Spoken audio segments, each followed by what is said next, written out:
Hello everyone, welcome to Tech Team. Today in this video, I'm gonna show you how to schedule Zoom meeting in your laptop. Before starting the video, please subscribe to Tech Team. For this, you have to open your Zoom app. Here you can see the option of schedule.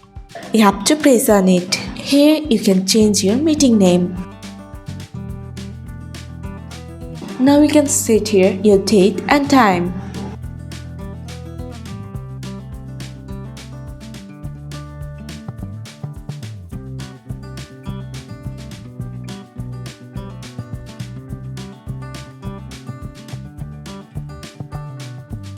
And you can change your password.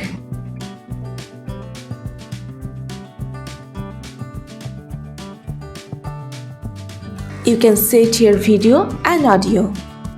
You can enable this or disable this. Now press on save.